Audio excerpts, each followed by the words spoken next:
नमस्कार, मैं विज्ञान प्रकाश पेश आज का न्यूज पॉइंट। न्यूज के हिसाब से तो खाली लोग यही जानना चाहते हैं कि भाई शिवसेना और बीजेपी के रिश्तों में क्या होगा, पहली बात। और दूसरा ये कि बीजेपी जो है वो अपनी सरकार जो महाराष्ट्र में बनाएगी वो स्थिर कैसी नजर आएगी, स्टेबल कैसे नजर आएगी। सबसे पहले मैं आपको एक रिपोर्ट दिखा रहा हूं इस बात पर कि शिवसेना और बीजेपी के बीच अभी तक कोई बातचीत नहीं औपचारिक तौर पर बन पाई है। आप सभी जानते हैं कि राजनाथ सिंह और जेपी नड्डा जो दो बीजेपी के सीनियर लीडर्स हैं, उनको मुंबई भेजा जा रहा है अपने विधायकों से बात करने के लिए। संभवतः शिवसेना से कोई बातचीत करके रास्ता वो निकालने की कोशिश भी कर सकते हैं, ये तो मुझे पूरी तौर पर पता नहीं। लेकिन शिवसेना क्योंकि जिसके नेता उद्धव ठाकरे बहुत झुंझलाए हुए नजर आ रहे थे मुझे कल टेलीविजन पर, जहां पर लोग उनसे बार बार पूछ रहे थे कि भाई आप क्या करेंगे, तो उन्होंने कहा जब बीजेपी बुला नहीं रही है या हमारे पास कोई प्रस्ताव नहीं आया है तो हम क्या अपनी तरफ से प्रस्ताव लेके पहुंच जाएं। इन्हीं सब के बीच में आपने को कल मैंने बताया था कि किस तरह से दयालु और कृपालु जो शरद पवार साहब है, जिनका कि हकीकत में इस बीजेपी के सियासत से कोई लेना देना नहीं है, अब उन्होंने किसी कारणवश तुरंत अपना समर्थन भारतीय जनता पार्टी को देने का फैसला कर लिया। और उनके जो प्रवक्ता है वो कुछ इस तरह का ज्ञान आकर टेलीविजन पर बता रहे हैं कि साहब वो अस्थिरता नहीं चाहते हैं, इसलिए उन्होंने 15 साल वाली कांग्रेस को डंप कर दिया और अब वो बीजेपी की सरकार बनाने के लिए ज्यादा चिंतित है। इन सब के बीच में जो पुराने साथी हैं वो अभी भी, जिसे अंग्रेजी में कहते हैं अनडिसाइडेड, वो अभी अपना फैसला नहीं ले पाए। देखिए जरा शिवसेना पर यह रिपोर्ट। शिवसेना बीजेपी के साथ जाएगी या फिर विपक्ष में बैठेगी, यह अब भी साफ नहीं हो पाया है। सामना के जरिए बीजेपी पर तंज कसने वाले संजय राउत की माने तो शिवसेना के विधायक दल की बैठक में इस बात पर चर्चा ही नहीं हुई। इस बारे में कोई बात हुई नहीं है, समय आने पर उस बारे में आपको पता चलेगा। लेकिन शिवसेना सूत्रों की माने तो विधायक दल की बैठक में शिवसेना पक्ष प्रमुख उद्धव ठाकरे ने बाकायदा संकेत दिया कि महाराष्ट्र की अखंडता और विकास के लिए वो बीजेपी को समर्थन दे सकते हैं। शिवसेना सूत्रों के मुताबिक उद्धव ठाकरे ने अपने नवनिर्वाचित विधायकों से कहा है कि हम लाचार नहीं हैं, अगर बीजेपी खुद होकर हमें बुलाती है और सम्मानजनक प्रस्ताव देती है तो हम साथ जाएंगे और आप लोग भी उसके हिस्सा होंगे, और अगर ऐसा नहीं होता है तो हम विपक्ष में बैठेंगे और जनता के हित में काम करेंगे।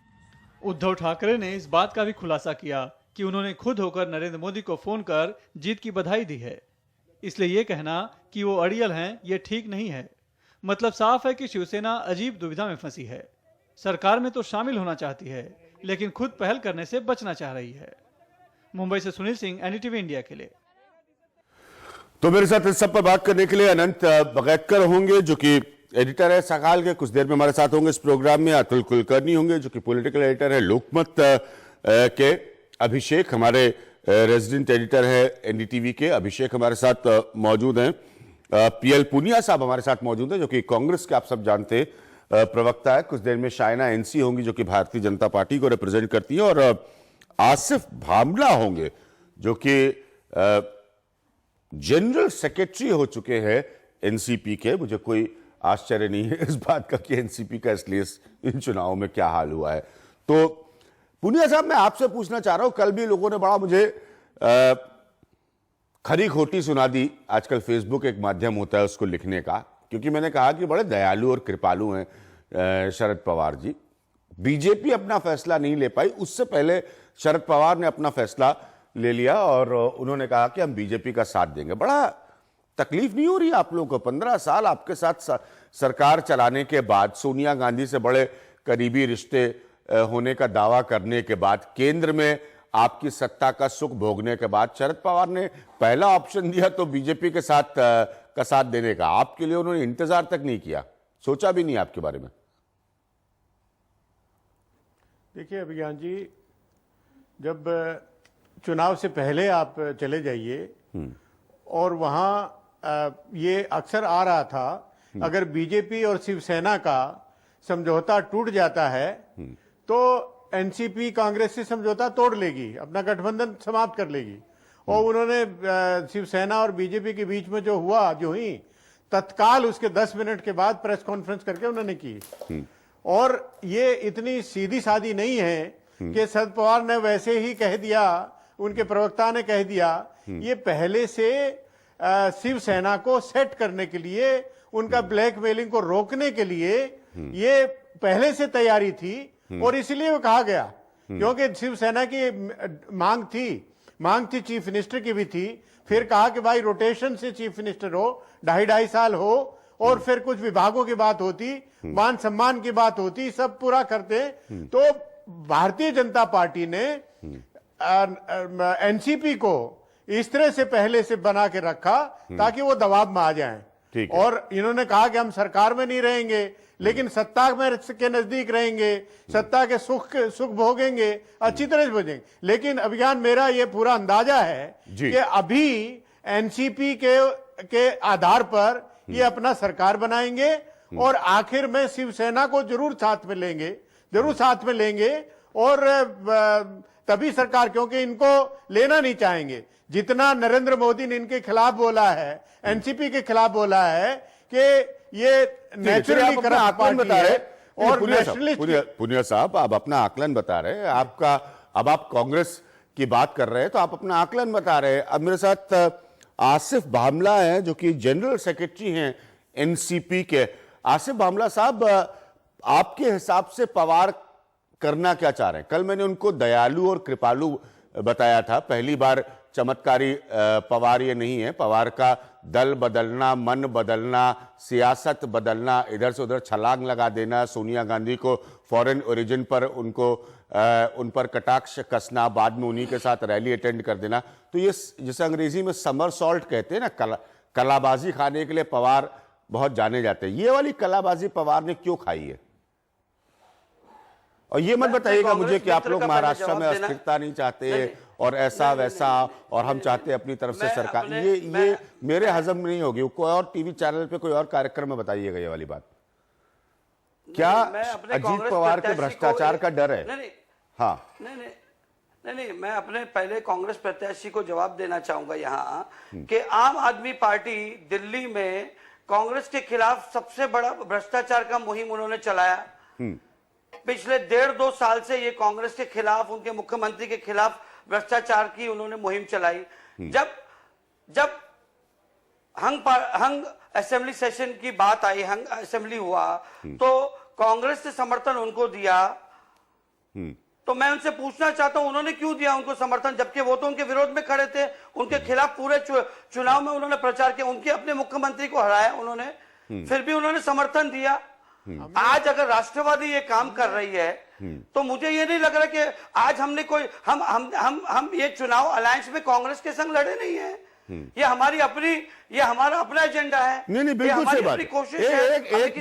नहीं, अभिज्ञान जी, हमें किसी से पूछने की जरूरत नहीं है। हाँ, यदि हम अलायंस में लड़कर फिर ये निर्णय लेते तो मतदारों के खिलाफ एक विषय होता। आज हम अपने आप में चुनाव लड़े हैं, अपने आप में इतनी सीटें हासिल की। हम तो चाह रहे थे कांग्रेस के साथ अलायंस करने के लिए। हाँ, चलिए ठीक है, अलायंस आपकी कांग्रेस से टूट गई अब इत्मीनान से। हाँ, बिल्कुल आपको फैसला, आपने अलायंस पहले तोड़ ली थी कांग्रेस से। हाँ, बिल्कुल। और मैं ये जानना चाहता हूँ आसिफ भामला जी आपसे, प्रश्न नहीं कर सकता है आसिफ भामला जी, मैं आपसे जहां तक करप्शन का, नहीं अभिज्ञान जी, करप्शन और भ्रष्टाचार का मुद्दा है, लोग बातें करते रहते हैं। ऐसा कोई मुद्दा नहीं है जो प्रूव हुआ है, जिसकी कोई ठोस जांच हुई है। इंडियन एक्सप्रेस अखबार में भी आज सुबह एक खबर में पढ़ रहा था, उसमें भी उन्होंने लिखा है कि शरद पवार समर्थन दे ही रहे इसलिए क्योंकि उनको इरिगेशन स्कैम में बहुत डर है अजीत पवार या आपके सुनील तटकरे हमें अभिज्ञान जी कोई डर नहीं है हमें। हाँ। हमने एक प्रस्ताव रखा है और इस प्रस्ताव के बाद अगर आप देखोगे शिवसेना भाजपा में अपनी चर्चा अटकलें शुरू हो गई है। हमें खुशी है, हम तो चाह रहे हैं उनकी सरकार बने ताकि एक स्थिर राज्य मिले। और नहीं हुआ तो हम अपक्ष में बैठेंगे। जरा मुझे ये बताइए, यदि हम दयालु अभिज्ञान जी, हम यदि दूसरे की शादी में अब्दुल्ला दीवाना, ये तो वही बात है, दूसरे की शादी में अब्दुल्ला दीवाना इतने व्याकुल शरद पवार सियासत में, अब मैं आपको अगर चाहिए तो वाईबी चौहान से लेकर आज तक का शरद पवार का इतिहास बता सकता हूं। एक मिनट, अब आप जरा ध्यान से सुनिए इस बात को भामला साहब, अभी नए नए आप सियासत में आए हैं। अब आप एक चीज जान लीजिए कि शरद पवार एक खास तरह की पॉलिटिक्स के लिए जाने जाते हैं, और वो पॉलिटिक्स है एन मौके पर पाला बदलने की, एन मौके पर किसी को धोखा दे देने की, एन मौके पर। अब मेरी ये नहीं समझ में आ रहा है, ये किसी को इस राष्ट्रीय प्रश्न का जवाब नहीं मिल रहा है कि ये शरद पवार के दिल में बीजेपी शायद ना एनसी की पार्टी की सरकार बन जाए, इसका इतना दर्द क्यों है? नरेंद्र मोदी ने आपके नेता को, क्या कोई उनके अंदर स्वाभिमान नहीं है? नरेंद्र मोदी ने उनको कहा कि आप नेचुरलिस्ट करप्शन पार्टी है, आप लोग स्वाभाविक तौर से करप्शन की पार्टी है। ये नरेंद्र मोदी ने आपके बात कहा। आप मुझे टीवी पर मेरे ऊपर कोई निजी आरोप करके देखिए, अगली बार से मैं आपको कार्यक्रम में ना बुलाने की पूरी कोशिश करूंगा। ये थोड़ा ना कहूंगा कि आप कुछ भी कहिए आपको बाहर से समर्थन दूंगा। कमाल है, नरेंद्र मोदी ने शरद पवार को, बहुत बड़े वो नेता बनते हैं महाराष्ट्र की सियासत के, उनको बोला कि आप एक करप्शन की पार्टी चलाते हैं। आप कह रहे हैं नहीं भाई साहब, बीजेपी ना अपना मुख्यमंत्री तय कर पाई, ना अपने अलायंस अगर शिवसेना से करनी है तो वो चीज तय कर पाई, बीजेपी कुछ नहीं तय कर पाई। आपने 2 घंटे में कह दिया ये लीजिए समर्थन, थाली में हाजिर है, माई बाप आप क्यों चिंता कर रहे हैं? ये पवार साहब को इतना दयालु होने की, उत्सुक होने की जरूरत क्या थी? और मैं इस बात को कतई मानने के लिए तैयार नहीं हूं, क्योंकि आप महाराष्ट्र की राजनीतिक स्थिरता की चिंता करते हैं। राजनीति में अस्थिरता कैसे पैदा की जाती है, इसके प्रोफेसर और मास्टर है शरद पवार। आप उनके सियासी इतिहास को उठाकर देखिए। हाँ भामला साहब, अब जरा जवाब दें आप। ये पवार साहब को बेचैनी क्या है? बीजेपी की सरकार बनाने की बेचैनी क्यों है? प्रचार में नहीं, ठीक है भाई, शायद एनसी के नेताओं को बेचैनी हो बीजेपी की सरकार बनाने की, मेरी समझ में आ रहा है। शरद पवार को क्यों बेचैनी है? मैं आपको बता रहा हूं, चुनाव प्रचार में हर पार्टी, हर नेता एक दूसरे के खिलाफ बयान, आरोप प्रत्यारोप करते हैं।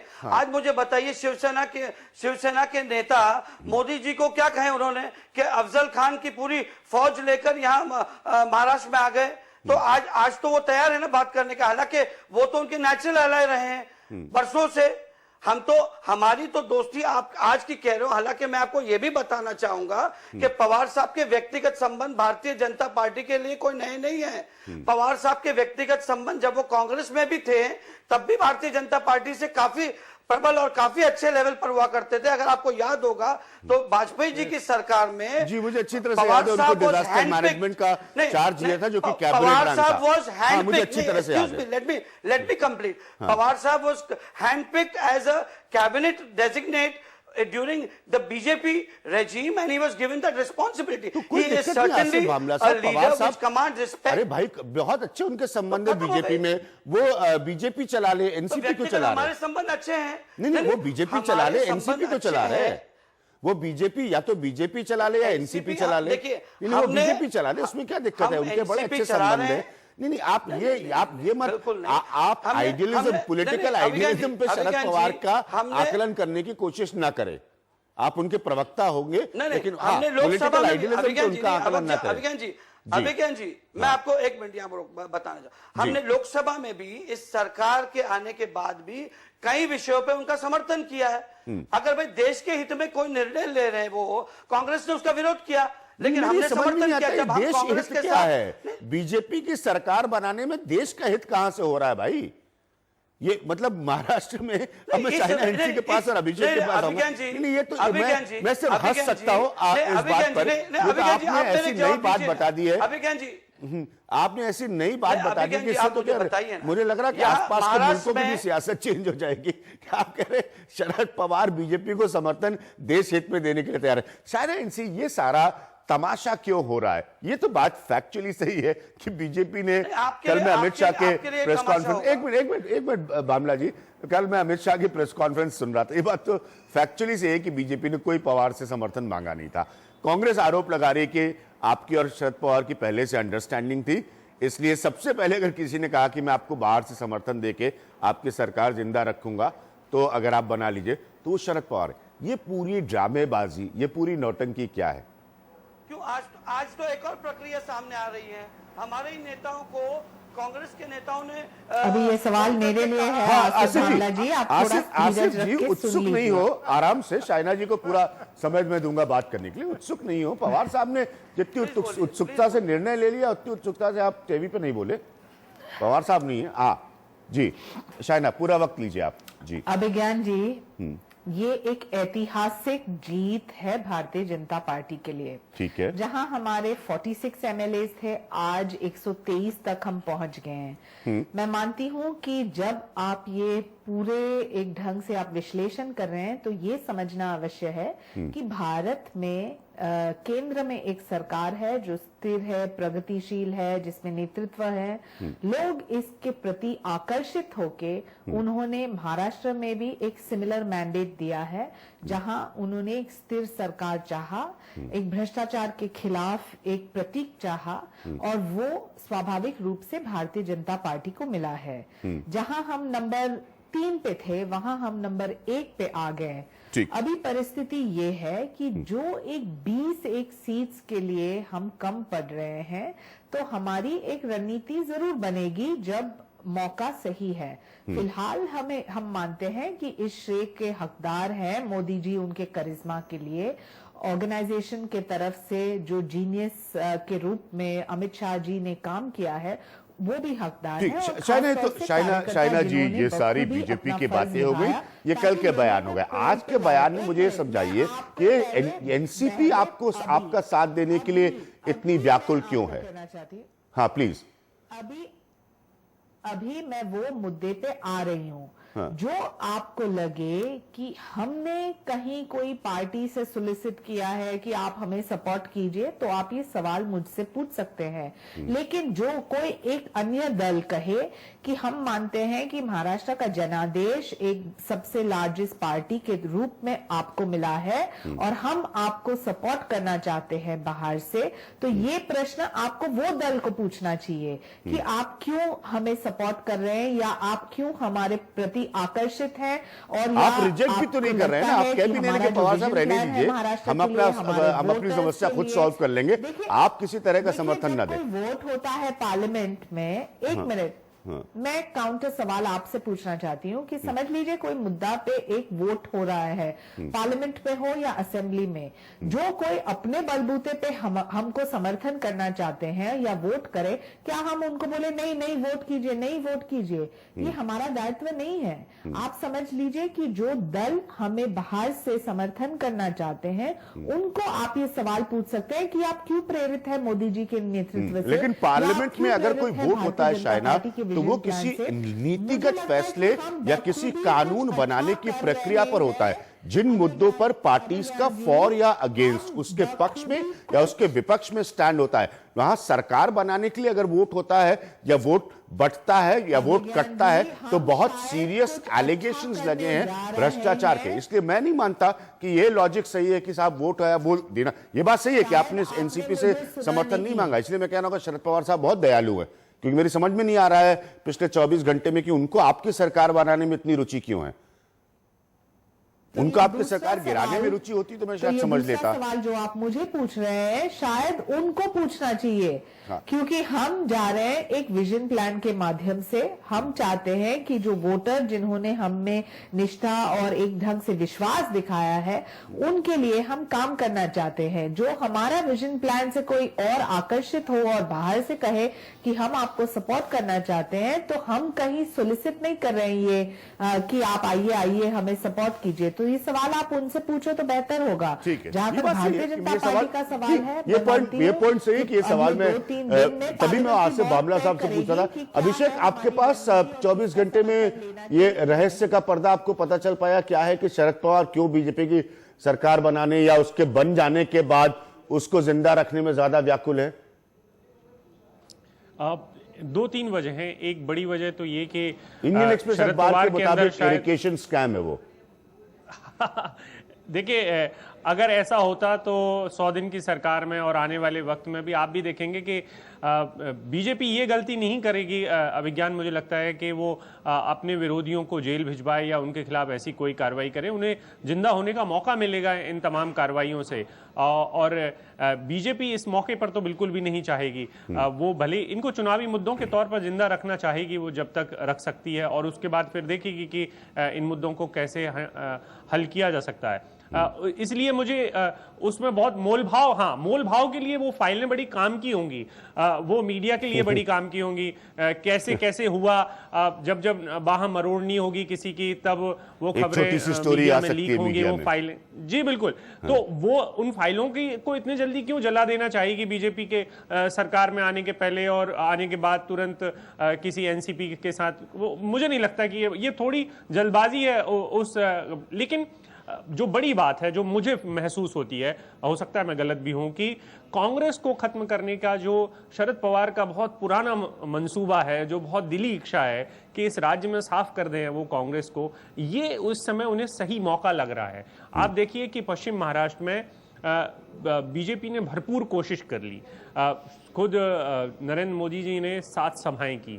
70 सीटों पर अगर आप उस हिसाब से लगाएं तो हर 7 सीटों के लिए 10 सीटों के लिए मैं एक सभा शाइना की एनसी है। की इस बात से नरेंद्र पूरी तरह से इत्तेफाक रखता हूं, अग्री करता हूं कि बीजेपी का प्रदर्शन अपने आप में बेमिसाल है इन चुनाव में। इस बात पर तो कोई बहस नहीं अभिज्ञान, लेकिन उस प्रदर्शन में भी हमें देखना होगा। 44 सीटें विदर्भ में कांग्रेस को साफ कर दिया, विदर्भ में बीजेपी ने, जहां पर एनसीपी की ताकत बहुत कम है विदर्भ में। लेकिन जब वो पश्चिम महाराष्ट्र में आती है तो पश्चिम महाराष्ट्र में बीजेपी की सीट मिलती है, बीजेपी को मिलती है 24 सीट, एनसीपी को मिलती है 19 सीट, कांग्रेस को मिलती है 13 सीट, और बाकी कोई लोगों को मिलती है 4 सीटें। आप पश्चिम महाराष्ट्र के गणित को पकड़ेंगे तो आपको पता चलेगा कि बीजेपी वहां पर, आप उनके विपक्षी दलों को अगर सारे नंबर जोड़ दें तो बीजेपी वहां पे बहुत छोटी और बौनी दिखने लगेगी पश्चिम महाराष्ट्र में अगर बात करें तो आप समझिए कि ये पश्चिम महाराष्ट्र की सियासत से बात शुरू होती है, जहां पर साखर के कारखाने हैं।